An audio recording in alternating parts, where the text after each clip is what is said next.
अस्सलामुअलैकुम वरहमतुल्लाहि वबरकातुहु। मोहतरम तलबा इकराम और तमाम असातिज़ा इकराम, मैं अब आपके सामने पेश कर रहा हूँ तख्ती नंबर 21। नूरानी कायदे में तख्ती नंबर 21 बड़े यानी लोग बाग इसके पढ़ने में बड़े यानी मुश्किल में पढ़ जाते हैं कि भाई इस तख्ती को कैसे पढ़ा जाए। कभी कभी तो बेचारे वो हम जब सुनते हैं तो पूरी तख्ती ही गलत पढ़ते हैं, यानी कुरान में कभी ऐसा मौका आता है तो सबसे पहली चीज़ तो हमें तख्ती का उन्वान समझना है कि तख्ती का उन्वान क्या है।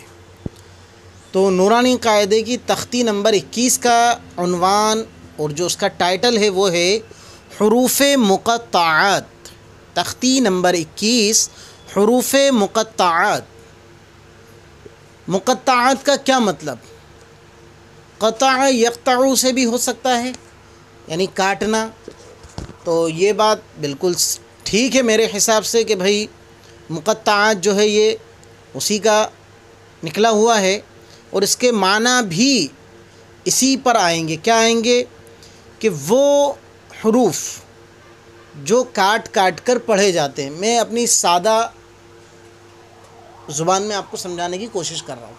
काट काट कर मतलब ये है कि उनके ऊपर कोई हरकत तो है नहीं ऐसी कि जिससे आप उनको समझ लें, तो फिर कैसे पढ़ना है। तो मैं उसके लिए सबसे आसान तरीक़ा ये बताता हूँ कि आप अपने नूरानी कायदा तख्ती नंबर 1 मुफ़रदात खोलें, देख सकते हैं आप। और यहाँ पर जिस तरह हर हर्फ आपने पढ़ा था स्टार्टिंग में, आज तख्ती नंबर 21 में भी आपको उसी तरह। तो मैं बच्चों को जब याद कराता हूँ तो ये कहता हूँ कि तख्ती नंबर 21 हुरूफ़ मुक़त्तआत वो हुरूफ जो बिल्कुल मुफ़रदात की तरह पढ़े जाते हैं, यानी ये मुफ़रद हर्फ की तरह बिल्कुल। जैसे हमने वहाँ पर अलिफ़ पढ़ा था तो इस तख्ती में अगर कहीं अलिफ़ आता है तो वो अलिफ़ पढ़ा जाएगा, लाम आता है तो लाम पढ़ा जाएगा, मीम आता है तो मीम पढ़ा जाएगा। अलिफ से लेकर या तक जो भी हर्फ आएगा वो बिल्कुल उसी तरह पढ़ा जाएगा जिस तरह हमने तख्ती नंबर 1 में पढ़ा था। तो अब देखिए मैं आपके सामने पेश कर रहा हूँ तख्ती नंबर 21 पूरी पढ़कर, और साथ साथ इंशाअल्लाह आपको बोर्ड पर भी नज़र आएगी और स्क्रीन पर भी नज़र आएगी। बोर्ड पर तो नहीं लेकिन स्क्रीन पर आपको इंशाअल्लाह नज़र आएगी। तो अब आप देखें स्क्रीन के ऊपर अलिफ लाम मीम, जहाँ पर इख्फा गुन्ना मद जो भी है वो आपको करना पड़ेगा इंशाअल्लाह। इसका भी हम आपके सामने एक दूसरा एक हिस्सा पेश करेंगे कि उसमें कहाँ इख्फा आ रहा है, कहाँ गुन्ना आ रहा है, कहाँ मद आ रहा है। फिर अब देखें आगे अलिफ लाम मीम सॉद, अलिफ लाम रा, अलिफ लाम मीम रा, काफ हा या ऐन सॉद, ताहा तासीम मीम, तासीन यासीन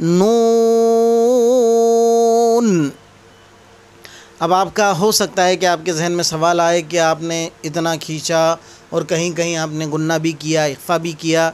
तो अब हम आपको कुछ एक दो मिसालें यहाँ बोर्ड पर समझा देते हैं, आप उनको अच्छे से ज़रा समझ लें। जैसे कि हमने पढ़ा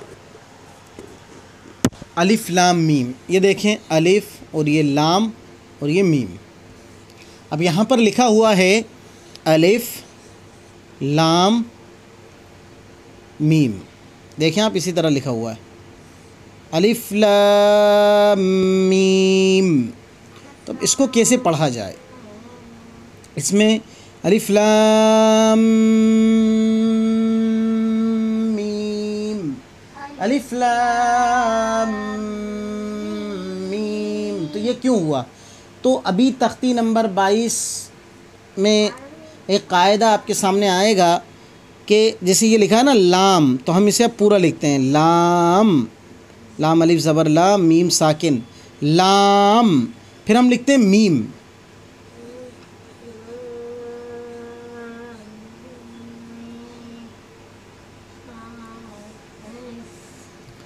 अब क्या है, वहाँ पर एक कायदा आएगा कि मीम साकिन के बाद अगर क्या आता है, मीम आता है। मीम साकिन के बाद अगर मीम आए तो गुन्ना के साथ पढ़ा जाता है।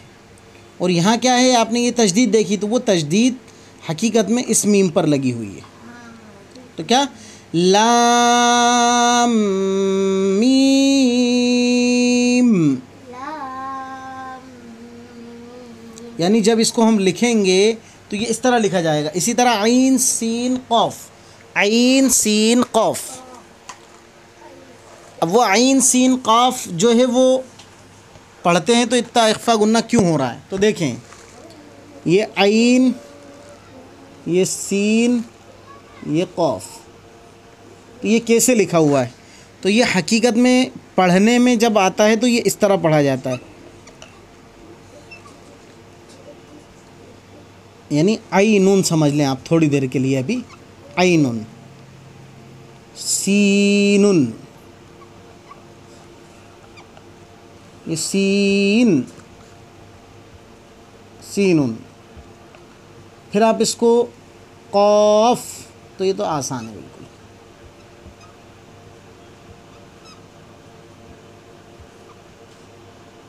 यहाँ पर हो गया मद्दे लाजिम, ये मैंने लिख दिया, निशान लगा दिया, मद्दे लाजिम। अब यहाँ पर क्या होगा ये? तो हमने तख्ती नंबर 10 में एक चीज़ पढ़ी है कि नून साकिन के बाद हुरूफ़ इख्फ़ा के 15 हर्फ़ों में से अगर कोई हर्फ़ आता है तो इख्फ़ा होगा। तो यहाँ पर ये जो नून है ना, ये साकिन है।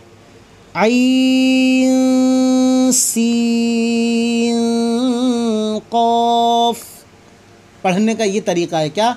आइन सीन क़ाफ़। तो ये बिल्कुल आसान तरीक़ा है, कोई मुश्किल नहीं है। उम्मीद है कि आपको ये बात समझ में आई होगी और ये बहुत आसान है।